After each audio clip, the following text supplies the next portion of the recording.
Clip number 158، اس میں آپ قرآن پاک کی سورہ آل عمران کی آیت نمبر 179 سے 180 تک کی تلاوت، ترجمہ اور تفسیر قرآن صراط الجنان سنیں گے۔ بسم اللہ الرحمن الرحیم۔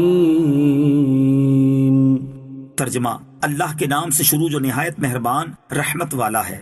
ما كان الله ليذر المؤمنين على ما أنتم عليه حتى يميز الخبيث من الطيب وما كان الله ليطلعكم على الغيب ولكن الله يجتبي من رسله من يشاء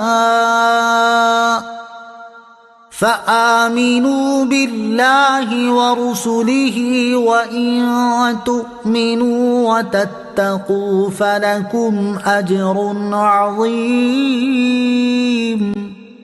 ترجمہ، اللہ کی یہ شان نہیں کہ مسلمانوں کو اس حال پر چھوڑے جس پر ابھی تم ہو، جب تک وہ ناپاک کو پاک سے جدا نہ کر دے، اور اے عام لوگوں، اللہ تمہیں غیب پر مطلع نہیں کرتا، البتہ اللہ اپنے رسولوں کو منتخب فرما لیتا ہے جنہیں پسند فرماتا ہے، تو تم اللہ اور اس کے رسولوں پر ایمان لاؤ، اور اگر تم ایمان لاؤ اور متقی بنو تو تمہارے لیے بہت بڑا اجر ہے۔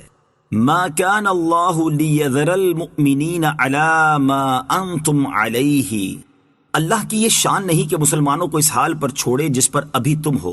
اس آیت کا خلاصہ یہ ہے کہ اے صحابہ رضی اللہ تعالی عنہم، یہ حال نہیں رہے گا کہ منافق و مومن ملے جلے رہیں، بلکہ ان قریب اللہ عز و جل اپنے رسول صلی اللہ تعالی علیہ وآلہ وسلم کے ذریعے مسلمانوں اور منافقوں کو جدا جدا کر دے گا۔ اس آیت مبارکہ کا شان نزول کچھ اس طرح ہے کہ تاجدار رسالت صلی اللہ تعالی علیہ وآلہ وسلم نے فرمایا کہ میری امت کی پیدائش سے پہلے جب میری امت مٹی کی شکل میں تھی، اس وقت وہ میرے سامنے اپنی صورتوں میں پیش کی گئی، جیسا کہ حضرت آدم علیہ السلام پر پیش کی گئی، اور مجھے علم دیا گیا کہ کون مجھ پر ایمان لائے گا اور کون کفر کرے گا۔ یہ خبر جب منافقین کو پہنچی تو انہوں نے استہزاء کے طور پر کہا کہ محمد مصطفیٰ صلی اللہ تعالی علیہ وآلہ وسلم کا گمان ہے کہ وہ یہ جانتے ہیں کہ جو لوگ ابھی پیدا بھی نہیں ہوئے ان میں سے کون ان پر ایمان لائے گا اور کون کفر کرے گا، جبکہ ہم ان کے ساتھ رہتے ہیں اور وہ ہمیں پہچانتے نہیں۔ اس پر حضور سید المرسلین صلی اللہ تعالی علیہ وآلہ وسلم منبر پر کھڑے ہوئے اور اللہ تعالیٰ کی حمد و ثنا کے بعد فرمایا، ان لوگوں کا کیا حال ہے جو میرے علم میں طعن یعنی اعتراض کرتے ہیں۔ آج سے قیامت تک جو کچھ ہونے والا ہے اس میں سے کوئی چیز ایسی نہیں ہے جس کا تم مجھ سے سوال کرو اور میں تمہیں اس کی خبر نہ دے دوں۔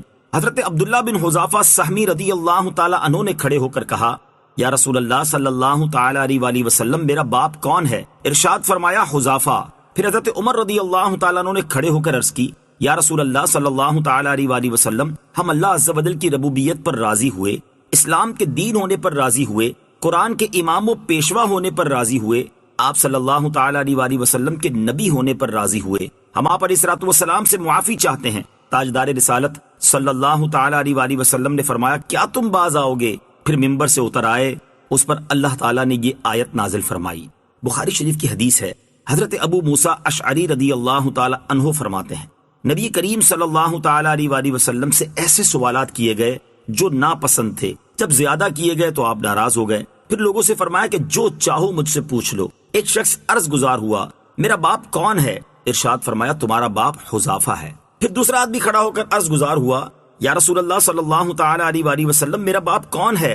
ارشاد فرمایا، سالم مولا شیبہ ہے۔ جب حضرت عمر فاروق رضی اللہ تعالیٰ عنہ نے آپ کے چہرہ انور کی حالت دیکھی تو عرض کی، یا رسول اللہ صلی اللہ تعالی علیہ وسلم، ہم اللہ کی طرف توبہ کرتے ہیں۔ دوسری روایت یوں ہے کہ حضرت انس بن مالک رضی اللہ تعالیٰ عنہ فرماتے ہیں کہ سورج ڈھلنے پر رسول اللہ صلی اللہ تعالی علیہ وآلہ وسلم باہر تشریف لائے اور نماز ظہر پڑھی، پھر ممبر پر کھڑے ہو کر قیامت کا ذکر کیا اور بتایا کہ اس میں بڑے بڑے امور ہیں۔ پھر فرمایا، جو کسی چیز کے بارے میں مجھ سے پوچھنا چاہتا ہو تو پوچھ لے، اور تم مجھ سے کسی چیز کے بارے میں نہیں پوچھو گے مگر میں تمہیں اس کی جگہ بتا دوں گا۔ بس لوگ بہت زیادہ روئے اور آپ علیہ الصلوۃ والسلام بار بار فرماتے رہے کہ مجھ سے پوچھ لو۔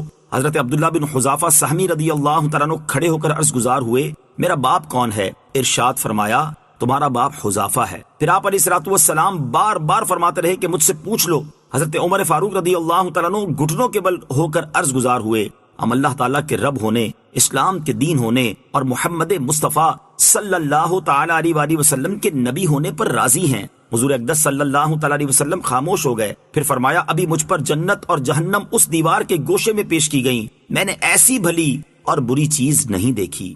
ان احادیث سے ثابت ہوا کہ سرکار عالی وقار صلی اللہ تعالیٰ علیہ وآلہ وسلم کو قیامت تک کی تمام چیزوں کا علم عطا فرمایا گیا ہے، اور یہ بھی معلوم ہوا کہ حضور اکرم علیہ الصلوۃ والسلام کے علم غیب میں اعتراض کرنا منافقین کا طریقہ ہے۔ آیت میں فرمایا گیا کہ اے عام لوگوں، اللہ عز و جل تمہیں غیب پر مطلع نہیں کرتا، البتہ اللہ عز و جل اپنے رسولوں کو منتخب فرما لیتا ہے اور ان برگزیدہ رسولوں کو غیب کا علم دیتا ہے، اور سید الانبیاء حبیب خدا صلی اللہ تعالیٰ علیہ وآلہ وسلم رسولوں میں سب سے افضل اور اعلیٰ ہیں، انہیں سب سے بڑھ کر غیب کا علم عطا فرمایا گیا ہے۔ اس آیت سے اور اس کے سوا بکثرت آیات و احادیث سے ثابت ہے کہ اللہ تعالیٰ نے سلطان دو جہاں صلی اللہ تعالیٰ علیہ وآلہ وسلم کو غیب کے علوم عطا فرمائے، اور غیبوں کا علم آپ صلی اللہ تعالیٰ علیہ وآلہ وسلم کا معجزہ ہے۔ آیت کے آخر میں فرمایا کہ اے لوگو، تمہیں غیب کا علم نہیں دیا جاتا، تمہارا کام یہ ہے کہ اللہ عز و جل اور اس کے رسول پر ایمان لاؤ، جس میں یہ بات بھی داخل ہے کہ اس بات کی تصدیق کرو کہ اللہ تعالیٰ نے اپنے برگزیدہ رسولوں کو غیب پر مطلع کیا ہے۔ وَلَا يَحْسَبَنَّ الَّذِينَ يَبْخَلُونَ بِمَا آتَاهُمُ اللَّهُ مِن فَضْلِهِ هُوَ خَيْرًا لَهُمْ بَلْ هُوَ شَرٌّ لَهُمْ سَيُطَوَّقُونَ مَا بَخِلُوا بِهِ يَوْمَ الْقِيَامَةِ وَلِلَّهِ مِيرَاثُ السَّمَاوَاتِ وَالْأَرْضِ وَاللَّهُ بِمَا تَعْمَلُونَ خَبِيرٌ۔ ترجمہ: اور جو لوگ اس چیز میں بخل کرتے ہیں جو اللہ نے انہیں اپنے فضل سے دی ہے، وہ ہرگز اسے اپنے لیے اچھا نہ سمجھیں، بلکہ یہ بخل ان کے لیے برا ہے۔ ان قریب قیامت کے دن ان کے گلوں میں اسی بال کا توق بنا کر ڈالا جائے گا جس میں انہوں نے بخل کیا تھا، اور اللہ ہی آسمانوں اور زمین کا وارث ہے، اور اللہ تمہارے تمام کاموں سے خبردار ہے۔ الذین یبخلون، وہ جو بخل کرتے ہیں۔ اس آیت میں اللہ تعالیٰ کی راہ میں مال خرچ کرنے میں بخل کرنے والوں کے بارے میں شدید وعید بیان کی گئی ہے، اور اکثر مفسرین نے فرمایا کہ یہاں بخل سے زکوٰۃ کا نہ دینا مراد ہے۔